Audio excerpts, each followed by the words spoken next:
Cara mixing bass biar kawin sama drumnya, biar soundnya bulat, biar tetap punch, biar tetap nendang, tapi clarity-nya tetap terjaga. Gimana? Simak videonya sampai akhir, nanti ada trik tambahan yang rahasia buat kalian di akhir video. Langsung aja kita ke projectnya, teman-teman. Boom! Oke, teman-teman, kita sudah ada di satu project itu. Ini project coverku, teman-teman, yang kemarin sudah aku rilis gitu. Lagunya Semata Karenamu gitu kan, lagunya G-Cloud. Nah, terus di sini aku mau ngasih sedikit tips, teman-teman, mau ngasih sedikit rahasia gitu kan. Caranya mixing bass gitu. Mixing bass biar terdengar enak, clarity-nya jelas, tetap bulat, tetap punch.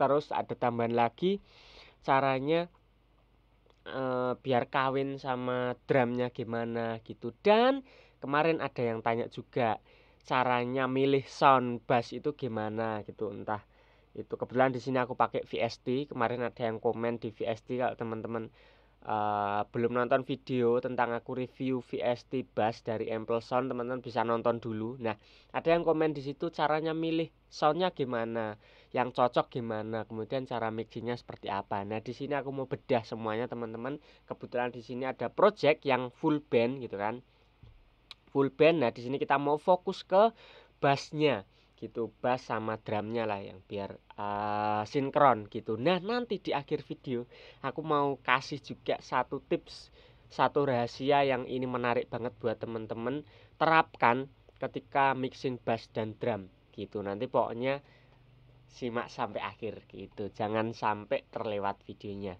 Oke, teman-teman, di sini kita langsung buka track bassnya di sini ya. Ini track bassnya. Kita dengerin dulu, teman-teman. Ini lagunya sekilas. Tapi ku tetap terus melangkah karena ku tak mau berpisah. Hilangkan semua curiga yang membuat. Itu ya. Terus di bagian ramenya di sini, teman-teman.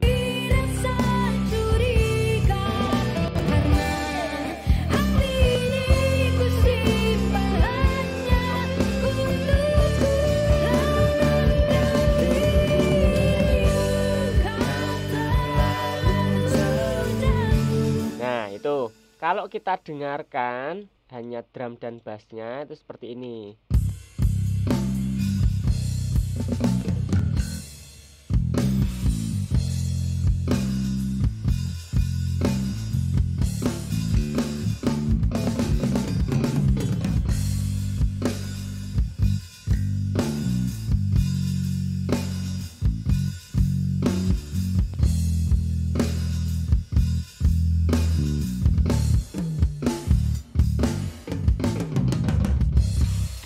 Enak banget toh. Jadi bass dan drumnya itu tuh klik banget, in banget gitu. Kalau kita player beneran gitu, manusia beneran tuh udah yang wah, mereka chemistry-nya udah jam terbangnya luar biasa gitu, yang udah main bertahun-tahun berdua drum sama bassisnya gitu. Nah, jadi gimana caranya bisa dapetin sound yang seperti ini terus mixingannya seenak ini gitu. Nah, jadi di sini teman-teman kita buka untuk VST bassnya. Di sini aku pakai VST Ample Bass atau Ample Sound. Sekali lagi, teman-teman yang belum nonton videonya, cek dulu videonya gitu kan. Aku sudah review tentang VST ini, full review dari awal, semua fitur-fiturnya bahkan sama preset-presetnya ini semua sudah aku bahas. Teman-teman bisa nonton dulu di situ. Gitu. Nah, di sini gitu. Pertama aku mau menjawab dulu pertanyaannya, teman-teman. Gimana sih caranya milih sound yang tepat, milih sound yang sesuai dengan karakter atau genre musiknya gitu. Nah, sebenarnya kalau dari preset itu kita sudah dipermudah sekali, teman-teman, gitu kan. Kalau kita buka di sini itu sudah dinamai atau diberi catatan tipe bassnya, kemudian cara bermainnya, soundnya seperti apa, itu sudah terangkan gitu. Jadi ini akan sangat membantu juga teman-teman. Misalkan di sini ada tipe slap, kemudian efeknya itu clean, tidak ada distorsi, tidak overdrive. Kalau yang overdrive ya ada tulisannya overdrive gitu. Jadi dia benar-benar clean gitu kan. Terus cara bermainnya itu fingering. Jadi fingering, kemudian di sini kategorinya untuk funk. Di sini juga ada metal, blues, pop gitu kan, rock, bahkan yang lain-lainnya juga ada reggae, jazz gitu. Nah, di sini pemilihan soundnya sebenarnya gampang banget teman-teman semua. Tinggal teman-teman sesuaikan aja, kemudian dicari misalkan pop gitu ya. Biasanya kalau pop itu aku pakai yang clean, atau paling tidak itu aku menggunakan yang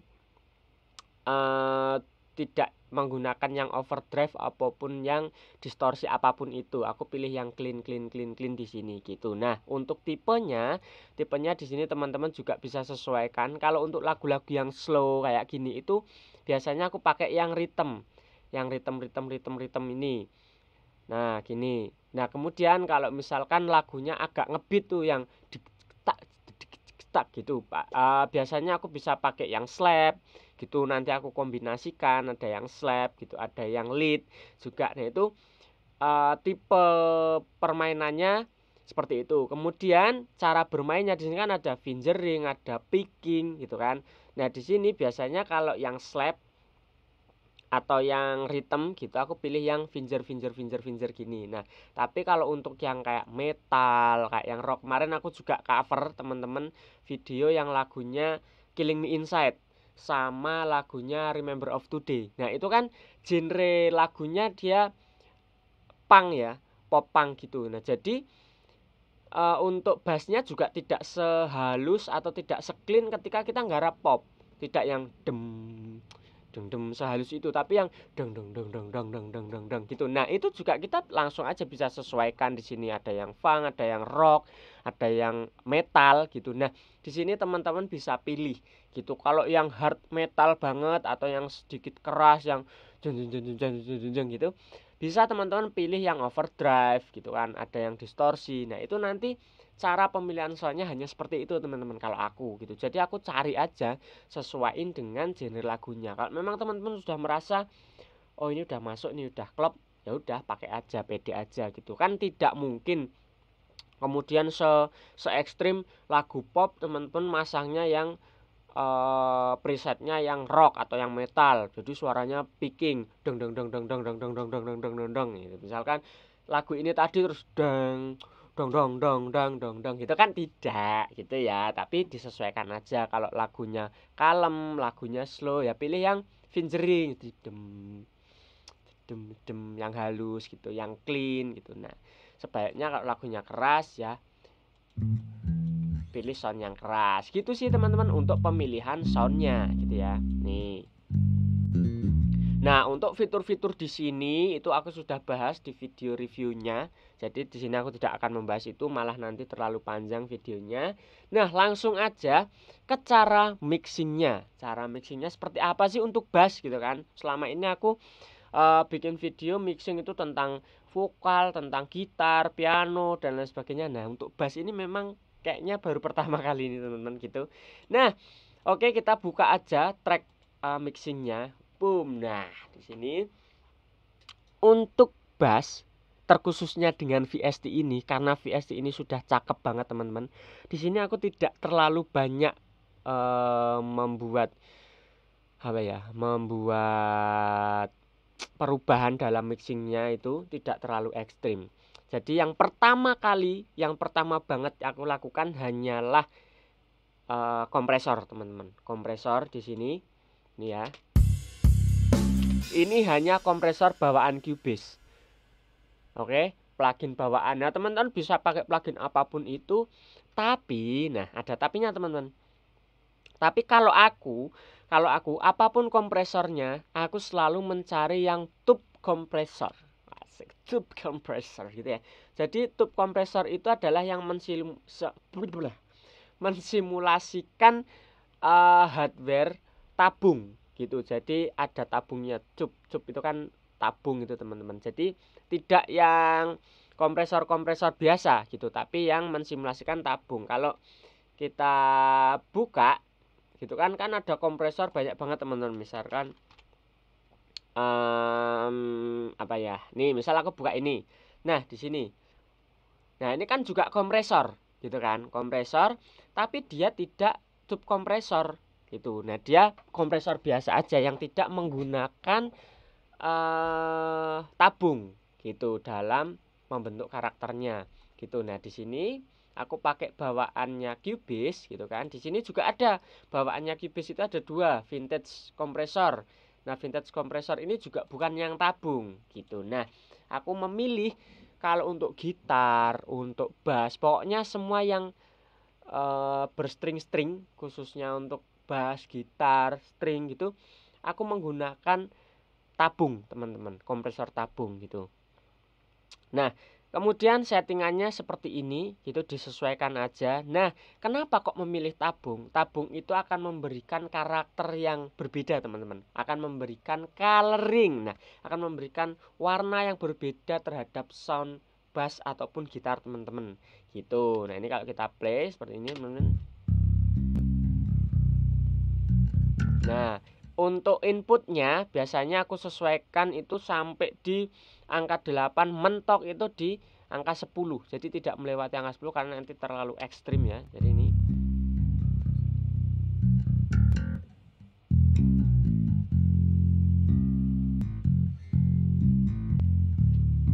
Nah, gitu. Jadi aku set sampai di angka 8, rata-rata 8 sampai 10. Kalau misalkan sampai over gini, nah ini nggak enak, dinamikanya hilang, kemudian terlalu mendem, terlalu kekompres teman-teman. Nah, tapi kalau masih di bawah 10, nah itu masih enak lah.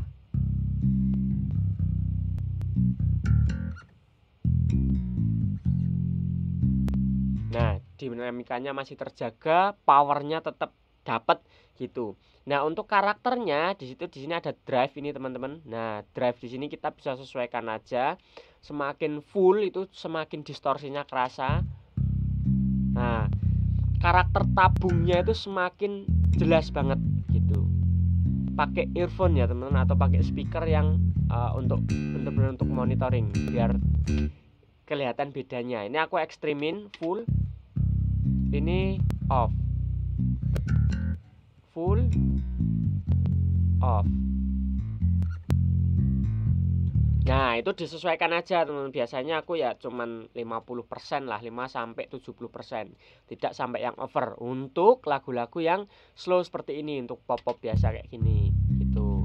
Nah, di sini sama karakter ini untuk memperkuat ini karakter kompresornya gitu. Biasanya aku juga set 50% sampai ke 70%, enggak sampai yang kayak gini.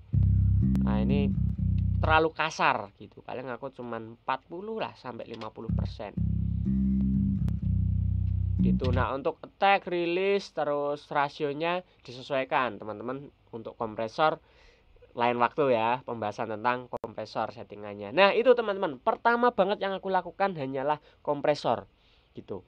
Dan untuk kompresor ini sebenarnya sudah cukup teman-teman. Ini kalau kita dengarkan sama bassnya udah enak banget.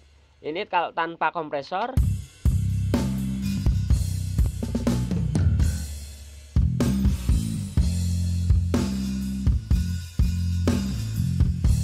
Nah, gitu. Jadi lebih klik ini kalau pakai kompresor.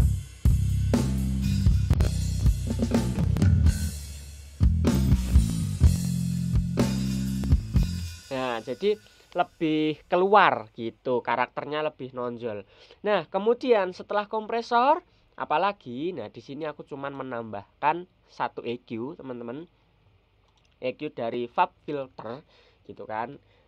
Prohi. Nah, aku akan bahas tentang EQ ini teman-teman, karena ini EQ yang ajaib banget, yang keren banget, yang wajib kalian punya. Nanti di next video aku akan bahas tentang FabFilter ini. Gitu. Nah, di sini EQ ini teman-teman gunanya atau fungsinya di sini aku hanya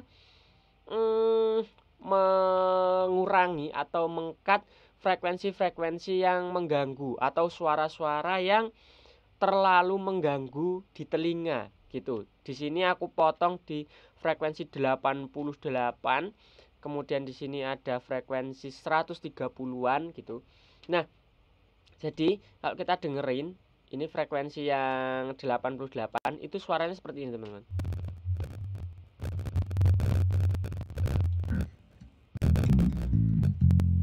Nih. Ini yang 130. Nah, teman-teman bisa pakai earphone karena kalau tidak pakai earphone saya rasa ini tidak kedengeran gitu ya. Nah, ini. Nah, terus ini yang 130.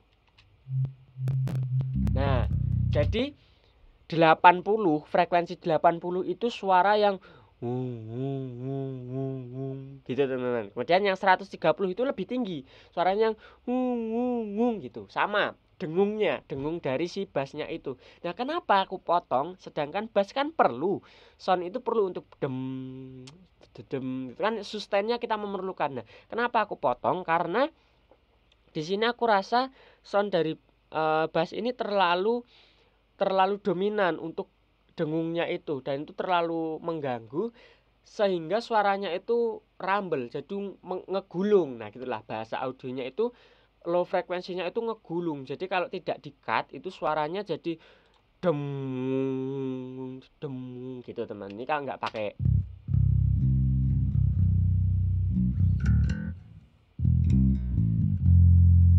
Nah, itu dem kayak gitu. Jadi ada sound yang panjang banget yang keras dan itu tidak enak gitu. Tapi kalau kita cut akhirnya jadi rapi. Tapi fundamental dari bass itu sendiri tidak hilang, tetap sound karakternya itu tetap dem, tetap enak, karakternya tidak berubah.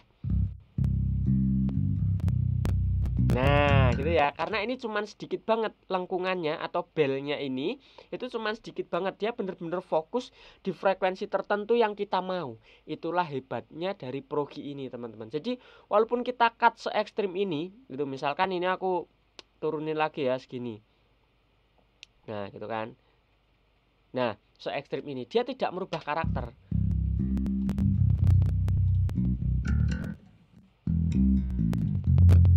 Nah, gitu. Jadi dia karakternya tetap, tapi frekuensi atau suara yang benar-benar tidak kita inginkan itu benar-benar bisa bersih.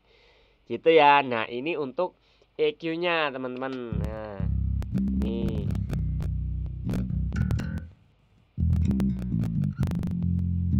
Oke ya. Gitu. Nah, udah sebenarnya cuman itu, teman-teman. Untuk bass itu aku hanya pakai kompresor dan EQ untuk membentuk karakter. Kemudian yang ini tadi, yang cutting ini tadi juga berfungsi untuk tempat ini tuh untuk kicknya, teman-teman. Jadi kick itu di frekuensi 88 ini itu suara kicknya itu kan yang dup dup dup dup gitu. Jadi ketika kita gabung, kicknya akan mengisi frekuensi ini, bassnya akan mengalah gitu. Oke, bentar nih.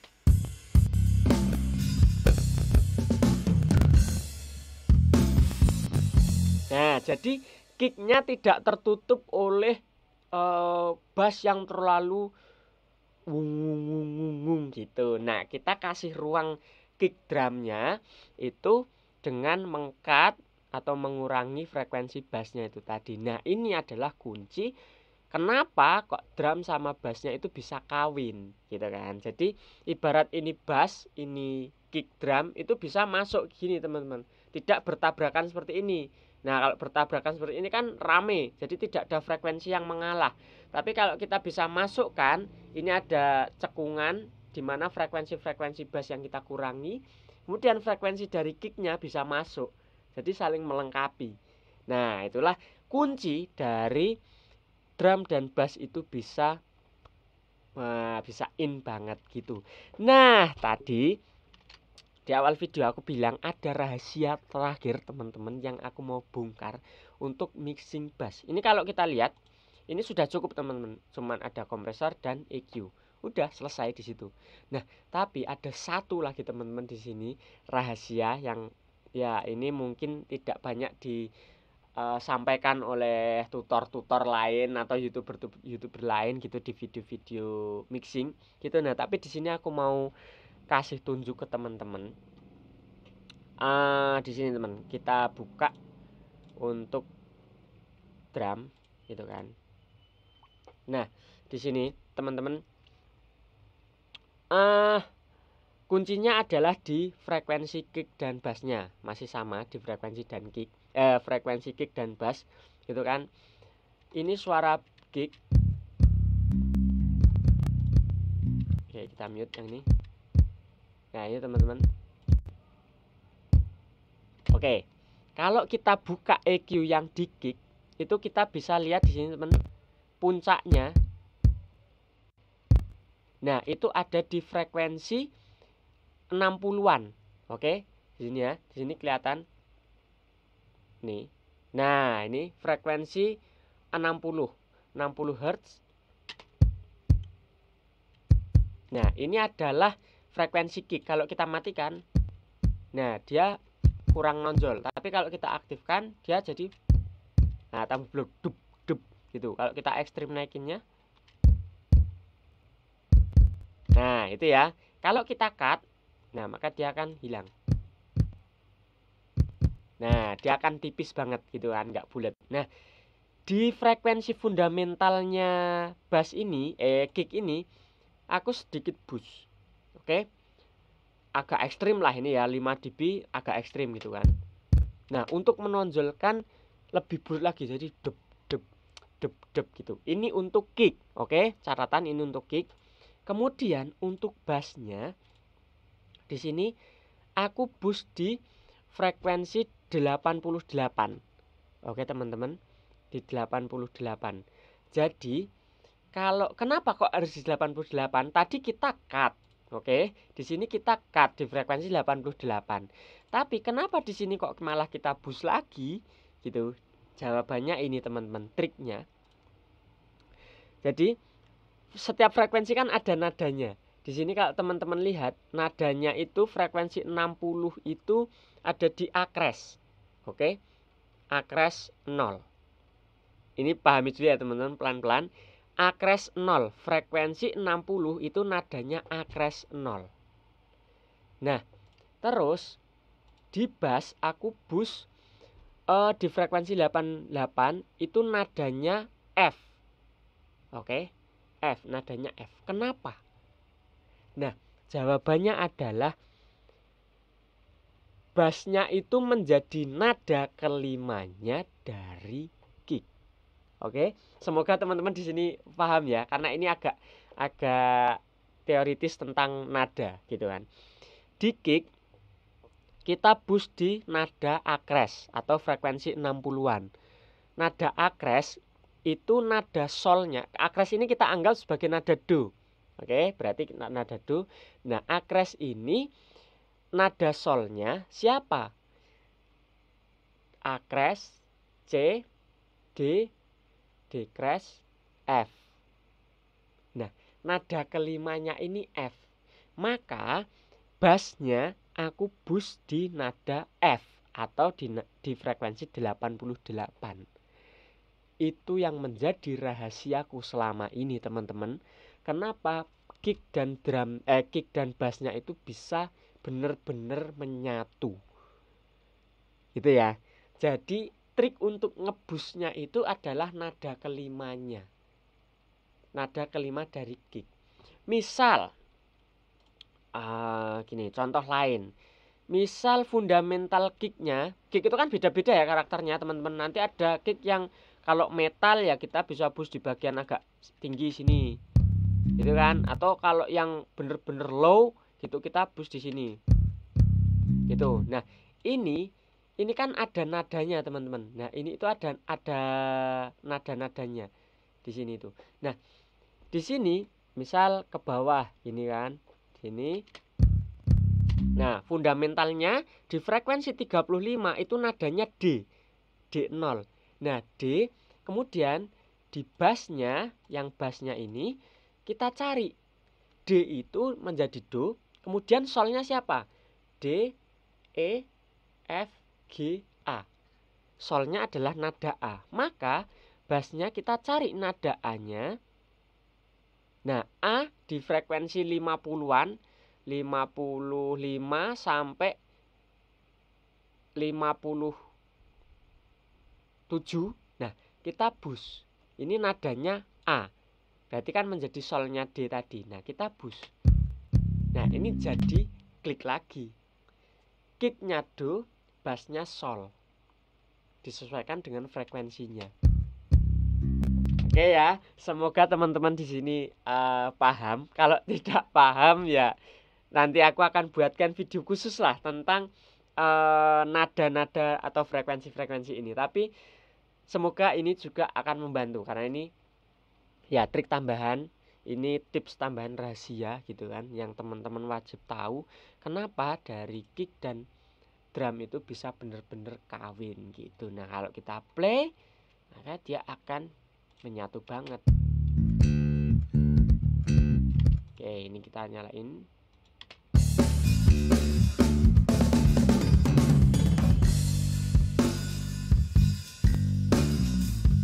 Nah, jadi tidak ada yang saling menutupi. Bahkan ketika kita play secara bersamaan, tetap semuanya terdengar detail gitu ya teman-teman.